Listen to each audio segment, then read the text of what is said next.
So the question that propelled me onto this path of knowledge is, did you know that Ali Ferzat's meaningful cartoons inspired revolution in Syria? My presenter's promise is, I'm not an expert, but I promise that I tried to learn as much as I could to satisfy my curiosity about this topic. Someone here might know more than me about this topic. Please correct me, ask questions, and contribute, but do it nicely. I'm not trying to persuade you of my agenda or convince you to take action. My only hope is that my presentation might cultivate your own curiosities. The outline of my presentation will consist of three main aspects. The first being background on Ali Ferzat himself, his childhood, where he grew up, when he started his career. The second will be characteristics of Ferzat's cartoons and what exactly made them so special. And the third will be exploring what effect did Ferzat's cartoons have on the Syrian people as a whole. What led me to this research on Ali Ferzat and knowing more about him and his work is my own personal interest. I have always been interested in politics, current events, journalism, and I actually hope to be a journalist one day. So as I was reading this book called Image Politics in the Middle East by Lina Khatib, I noticed how much she highlighted in her book how politics and art can go hand in hand, and how art, specifically political cartoons, can be used to spread and amplify a political message to the people. I found this really interesting, and I wanted to see what other Arab political cartoonists were there and what effects did they have on their own part of the Arab world. And that's when I happened upon Ali Ferzat and his work, and I was very affected by it and what message that it showed. Beginning with his childhood, Ferzat grew up in Hama, Syria, which, as you can see by this image, is a beautiful region. It's known for its bountiful agriculture and amazing architecture. Ferzat grew up here, and he actually drew and started his artistic career, drew his first cartoon at the age of 12, which I found to be really amazing because he not only knew what he wanted to do at such a young age, he was willing to share his work with the world, which can be very intimidating, especially to a young person that has just started drawing. He was very talented already at that young age, and he submitted his political cartoon to a local newspaper.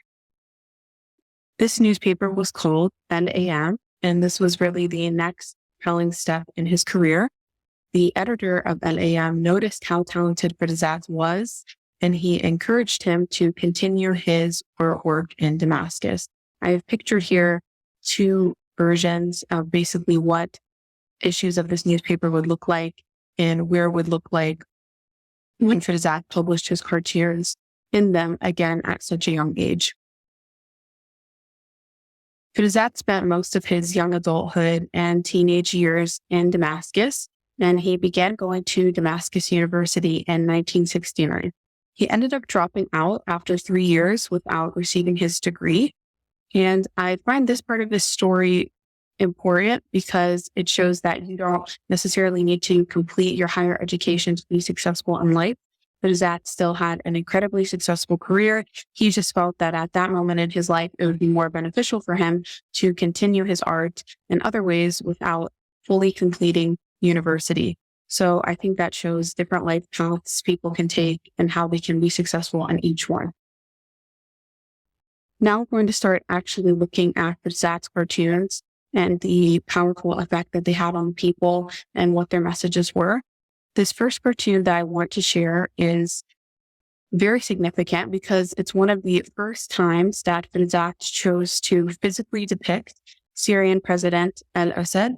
And this was a very bold move from Ferzat and really from any political cartoonist, because usually artists try to reference what is going on politically, but they don't physically depict a politician or a governmental figure because that is seen as dangerous, especially under a oppressive regime or under somewhere where there is a dictator. So Ferzat chose to draw al-Assad, and in this cartoon, he is shown explaining what reforms that he is going to give to Syria while simultaneously blowing bubbles, which shows that he doesn't really take the reform seriously at all. He doesn't want a reformed future for Syria. And Ferzat knew how to take everything that was happening with his presidency and the decisions he was making and simplify it into an image that anybody could understand. And this really resonated with the Syrian people because they were obviously living in that time. They knew what was going on, and Ferzat had the bravery to show what was going on and spread the message, and people really related to the message and to his artwork. The next cartoon I wanted to show, its basic message is how politicians manipulate messages and they lie in order to personally benefit themselves. In the cartoon, the politician is claiming that 1 + 1 = 5. Well, the citizen is simply trying to state that 1 + 1 = 2, which again is the actual fact. And this really highlights Ferzat's talent of simple, poignant images that get the message across without being too complicated. This can apply to any situation, not necessarily just the Syrians and what they were going through, but any kind of government who is spreading manipulative messages to the people and expecting them to believe it. You can also notice that the citizen is being reprimanded by a police officer for simply trying to state a fact, which is really, I think, significant to look at and to notice. And again, Ferzat's cartoons just have so many aspects that you can break down. Even though the image may seem simple at a first glance, when you really start to dissect it, it has so much meaning, and it really explores a lot of different fields of politics and a lot of different areas of politics. This next cartoon that I wanted to show is some of Ferzat's more happier work with a happier message. Ferzat often had to cover a lot of honest things, a lot of things that were a little bit darker. This image is really hopeful because it shows a little boy drawing a house on the side of a mostly demolished building. And it shows that he really sees hope in his future, even though what's happening to him right now may be really bad.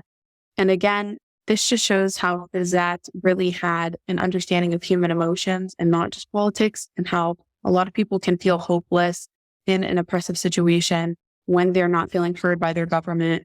And this, again, really applies to different parts of the world, not even just the Arab world. It can be an international image. And again, this really did stick with the Syrian people particularly, but I feel that everybody can relate to it in some way in terms of seeking hope in dark times. Speaking of dark times, Ferzat was unfortunately injured in August 2011. He was beaten by two men that supported the President al-Assad's regime, and the perpetrators that beat him really targeted his hands, which really stuck out to me because they were trying to take away his power of his art and how he spread his messages. They were trying to take the ability of drawing away from him and his entire career away from him.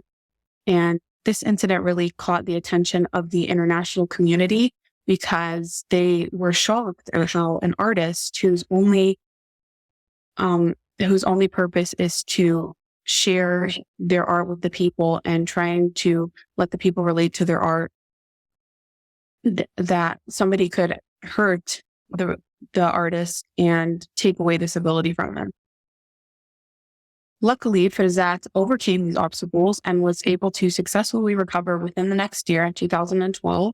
Like I mentioned before, his injury caught international attention, and everybody was happy to see him recover and continue his art and not be afraid to continue his art and his powerful messaging through his art. A lot of people, I think, would be intimidated, especially after experiencing something so violent, but Ferzat just took that instance, overcame it, continued his career, and received multiple accolades for his work. One of the awards that Ferzat received was the Sakharov Award. This award's purpose is to showcase people that have dedicated their careers and their lives to defending freedom of expression and human rights, which Ferzat did through his art. He was awarded the Sakharov Prize, and he was also named one of Time's 100 most influential people in 2012, which again shows his now worldwide recognition at a later stage in his career after his injury and after his successful recovery. This quote really stuck out to me while I was researching Ferzat. It reads, "You asked yourself why I air your dirty laundry, but you did not ask yourself why you soil it to begin with." I think that this quote really captures the message and the purpose behind Ferzat's career, which is to not be afraid to show the immoral or wrong behavior of an individual of a government to take that something negative and turn it into art, and people can relate to it and really just know the message from the art through a simplified way, which was Ferzat's specialty. As I was researching Ferzat, I came across a couple of other inspiring Arab political cartoonists. Pictured on the left is Muhammad Anwar, who is an Egyptian artist, a political cartoonist, and on the right is pictured Muhammad Tabana, who is a Palestinian cartoonist, and he is specifically from Jenin. Both of these artists' work is really amazing, and they both take the style of simple images as well in their art. So I encourage you to look at either of these artists. The big idea that I took from my research of Ferzat, his work, his career, his life, is that his images were really an equivalent to, or even worth more than many words. He didn't have to make long speeches. He didn't have to write novels or long statements. He could just take an image that even a child could understand. It holds so much meaning. He not only knew about politics, he knew about the human psyche. He knew about emotions. He knew about how governments can really affect human emotions. And he was very wise in his images. They were very strong and straightforward. This last image that I wanted to share is another example of that. A man is dreaming about a flower, something that's bringing joy to his life, and the politician is taking that away from him, taking even a dream away from him. He doesn't have the freedom to dream, and he feels just stuck mentally. So Ferzat, again, his career is amazing, and it really shows how from a young age, from the age of 12 to his entire life, he kept up with his talent. Even after he faced obstacles, he continued, and his work is just extremely inspiring. These are some references that I used while researching Ferzat, some interviews, and a couple of places where you can find his actual artwork. Thank you so much for listening to my presentation, and I hope you enjoyed.